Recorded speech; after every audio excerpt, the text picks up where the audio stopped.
Assalamu alaikum, dear students and respected viewers. As you know, we have completed the chapter number 9 and we will start a new chapter. The name of the chapter is the Gupta Empire and it is chapter number 10.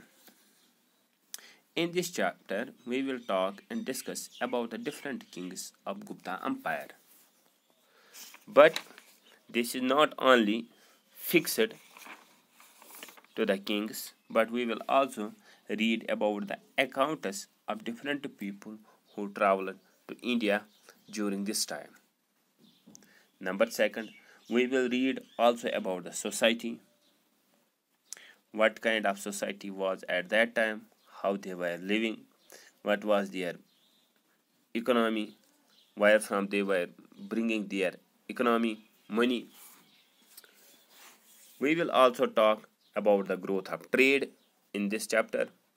We will discuss whether they were in the favor of trade, they were interested in import and export of different things, whether they were tradesmen, craftsmen, or simply they were agriculturalists. Number 4, we will also talk about the religion which they were following and the different gods and goddesses who they worshipped. And in this chapter, we will also talk about the Gupta administration. That means whether it was a democratic form of government, or it was a dictatorship of form of government, or it was a king type or monarchical. But one thing is clear, it is in ancient age, it is king type. It is not democratic, it is king type, monarchical form of government. We will also talk about in the administration whether their powers were divided or not, how they were running their state, whether there were provinces or there were simply a state. In this chapter, we will talk about all these things. But before moving forward, I want to clarify one thing before you.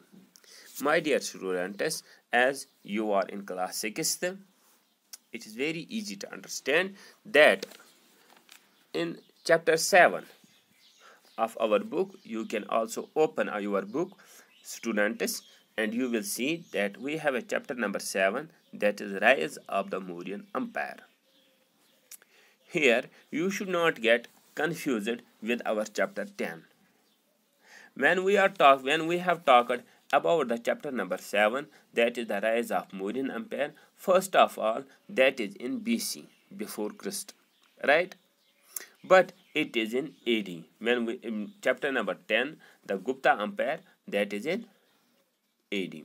Number second, we have a similarity of names of different kings, like as in chapter number 7, rise of the Mauryan Empire, that is Chandragupta Maurya, 321 to 297 BC.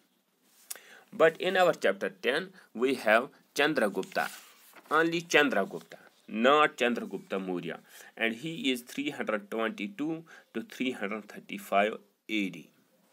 So here you may have got clear information, and now you are very much clarified about it, that rise of Mauryan Empire, we talked about the Chandragupta Maurya in BC, but here we will talk about the Chandragupta first, only Chandragupta, and in AD. That means there is a vast difference between the periods of two dynasties, right? So in this chapter, we will talk about the Gupta Empire. First of all, the Gupta Empire. Gupta dynasty ruled India during the 4th and 5th centuries. That means they ruled India during the 4th and the 5th century AD. And where from it ruled India to the north of the Vidya range. Right? Now, we have to understand, we have to be very much clear about this very thing, that it was so much powerful dynasty or powerful empire that it had left a deep impact on the Indian culture. That means settled in the 21st century, we have some influences of Gupta Empire. For this, I will give you an example. If you may have seen the different Tollywood movies or South Indian movies, in those movies there are few movies which are made on this empire. That means this empire has left a deep impact on the Indian culture. Now we have to talk about the sources, as I have discussed with you numerous times what we mean by the source. Right? When we are talking in history, we are discussing anything in the history, then in history we have two sources, that are literal sources and archaeological sources. Sources, as you know, are the ways and means from which we get the information. For this empire, we have both archaeological and literary sources. Numerous times I have told you what are archaeological sources, what are literary sources. Archaeological sources for this empire include excavated coins, Allahabad pillar, inscriptions, remains of temples, and the painting at Ajanta. These are the different archaeological sources which are present still, and these sources provide us as information. And in the literary field, we have writings of two Chinese scholars, Fa Hin and Itzing. Writings are some of the examples of both of literary sources. Right? Now we will come to the main point, that is the kings of these dynasties. First of all, political history. Chandragupta, first 320 to 335 AD. That means this man Chandragupta has ruled India for 15 years. And this man is the first ruler as well as the founder of this dynasty in India. Chandragupta founded the Gupta dynasty, and he was very powerful and first ruler of this dynasty. Now, he was not only powerful, he was also wise. He was also clever. For his wiseness, I will give you an example which is also written on our book, that he married Kumara Devi, a princess of Lichevi tribe. In this way, he got Magadha, and he also expanded his empire.